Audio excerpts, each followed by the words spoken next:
আজ আমি তোমাদের সঙ্গে শেয়ার করব আলু ফুলকপি ফ্রাই। এখানে নুন হলুদ দিয়ে আলু ফুলকপিগুলো মাখিয়ে নেব।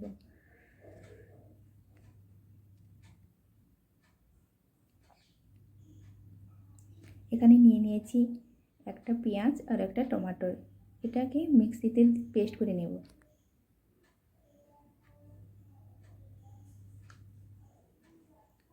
এখন কড়াই দিয়ে দিয়েছি, কড়াইতে তেল দেব। তেল গরম হয়ে গেলে ফুলকপি আলুটা ভেজে নেব।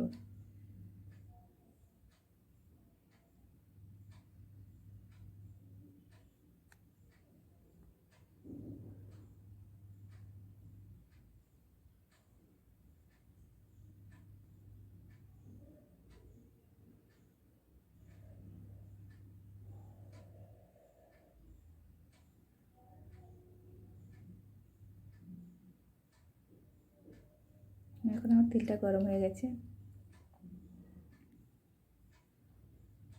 আলু ফুলকপি দিয়ে দিচ্ছি।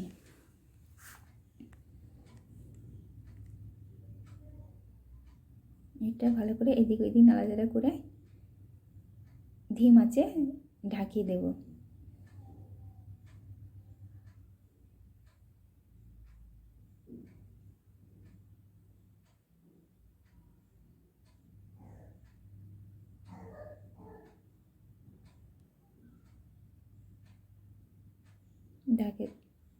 এখন ঢাকে দেওয়ার পর এই ভাজাটা হয়ে গেছে।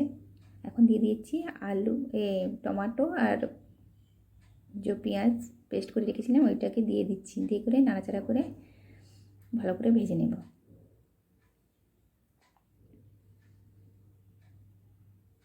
এখন দিচ্ছি লঙ্কা গুঁড়ো, কাশ্মীরি লঙ্কা গুঁড়ো কালার হওয়ার জন্য।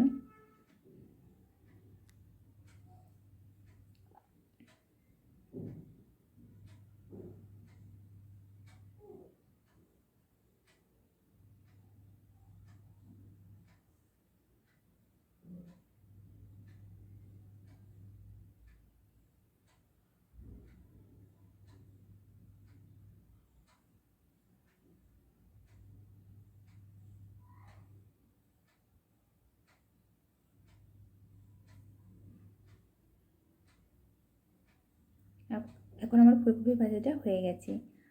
আমি যেমন বানিয়েছি আপনারা ঘরে বানিয়ে খাবেন, খুবই টেস্টি লাগে।